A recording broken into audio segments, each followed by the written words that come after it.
ಜೈ ಶ್ರೀರಾಮ್ ಎಲ್ರಿಗೂ. ನುಗ್ಗೆಕಾಯಿ ಇಷ್ಟ ಇಲ್ಲ ಅಂದರೂ ಒಮ್ಮೆ ಈ ಥರ ಮಾಡಿಕೊಡಿ. ಇಷ್ಟ ಇಲ್ಲ ಅಂದರೂ ಇಷ್ಟಪಟ್ಟು ತಿಂತಾರೆ, ಅಷ್ಟು ಸಖತ್ತಾಗುತ್ತೆ. ಸಿಂಪಲಾಗಿ ಮಾಡ್ತಕ್ಕಂಥ ರುಚಿಕರವಾದ ಒಂದು ಡಿಶ್ ಅಂತಲೇ ಹೇಳ್ಬೋದು.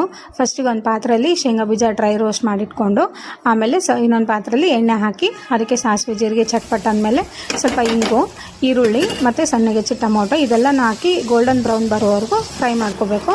ನಂತರ ಗರಂ ಮಸಾಲ, ಧನಿಯಾ ಪೌಡರ್, ಜೀರಾ ಪೌಡರ್, ಪೆಪ್ಪರ್ ಪೌಡರ್ ಇದಿಷ್ಟನ್ನು ಹಾಕಿ ಸ್ವಲ್ಪ ಎಣ್ಣೆ ಬಿಡೋವರೆಗೂ ಫ್ರೈ ಮಾಡಬೇಕು. ನಂತರ ಸ್ವಲ್ಪ ಅರಿಶಿನ ಪುಡಿ, ಆಮೇಲೆ ಇದೆಲ್ಲ ಹಾಕಿ ಕಲಸಿ ಚೆನ್ನಾಗಿ ಕಲಸಿದ್ಮೇಲೆ ಎಣ್ಣೆ ಬಿಡ್ತಾ ಇದೆ ಅಂತ ಅಂದಾಗ ಖಾರ ಪುಡಿ, ನಾನಿಲ್ಲೊಂದು 2 ಟೇಬಲ್ ಸ್ಪೂನ್ ಖಾರ ಪುಡಿ ಹಾಕಿದ್ದೀನಿ. ಖಾರ ಪುಡಿ ನಂತರ ರುಚಿಗೆ ತಕ್ಕಷ್ಟು ಉಪ್ಪು ಇದೆಲ್ಲನೂ ಹಾಕಿ ಚೆನ್ನಾಗಿ ಹುರ್ಕೋಬೇಕು. ಅದು ಎಣ್ಣೆ ಬಿಡ್ತಾ ಇದೆ ಅಂತಂದಾಗ ಆವಾಗ ನಾನು ಒಂದು ಸೈಡಲ್ಲಿ ನುಗ್ಗೆಕಾಯಿನ ಕುದಿಯೋಕ್ಕಿಟ್ಟಿದ್ದೆ. ಆ ನುಗ್ಗೆಕಾಯಿಗೆ ನಾನು ಸ್ವಲ್ಪ ಚಿಟಿಕೆ ಅರಿಶಿನ, ಸ್ವಲ್ಪ ಉಪ್ಪು ಹಾಕಿ ಕುದಿಸಿ ಇಟ್ಕೊಂಡಿದ್ದೀನಿ. ಮುಂಚೆನೇ ನೀರು ಬಸ್ದು ಇಟ್ಕೋಬೇಕು. ಇದು ಫ್ರೈ ಅಲ್ವಾ, ಅದಕ್ಕೆ ನೀರೆಲ್ಲನೂ ಬಸ್ದು ಅದು ಇಟ್ಕೋಬೇಕು. ನಂತರ ಕುದಿಸಿದ್ದನ್ನು ನುಗ್ಗೆಕಾಯಿನ ಹಾಕಿ ಚೆನ್ನಾಗಿ ಫ್ರೈ ಮಾಡಬೇಕು. ಇದು ಒಂದು ರೌಂಡ್ ಕಲಸಿದ ಮೇಲೆ ಈಗ ನೆಕ್ಸ್ಟ್ ಸ್ಟೆಪ್ಪೇ ಬ್ಯೂಟಿ ಆಫ್ ದ ರೆಸಿಪಿ ಅಂತಲೇ ಹೇಳ್ಬೋದು. ಶೇಂಗಾ ಬೀಜ ಹುರಿದಿಟ್ಕೊಂಡಿದ್ವಲ್ಲ ಅದನ್ನು ಮಿಕ್ಸಿ ಮಾಡಿಕೊಂಡು ಪೌಡ್ರ್ ಮಾಡಿ ಇಟ್ಕೊಂಡಿರಬೇಕು. ಈ ಪೌಡ್ರನ್ನ ಲಾಸ್ಟಿಗೆ ಆ್ಯಡ್ ಮಾಡಿ ಇದನ್ನು ಒಂದು ಮಿಕ್ಸ್ ಕೊಡಬೇಕು. ಇದು ಎಷ್ಟು ಸಖತ್ತಾಗುತ್ತೆ ಅಂದರೆ ಟೇಸ್ಟು, ನುಗ್ಗೆಕಾಯಿ ಇಷ್ಟಪಡದೆ ಇರೋರು ಕೂಡ ಇಷ್ಟಪಟ್ಟು ತಿಂತಾರೆ.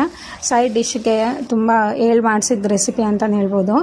ಅನ್ನ, ಬಿಸಿ ಅನ್ನ, ತುಪ್ಪ, ಪಪ್ಪು ಆಗಲಿ, ರಸಮ್ ಆಗಲಿ ಅದೆಲ್ಲದಕ್ಕೂ ಇದನ್ನು ನೆಂಚ್ಕೊಂಡು ತಿಂದರೆ ಆಹಾ ಏನು ಹೇಳ್ತೀರಾ.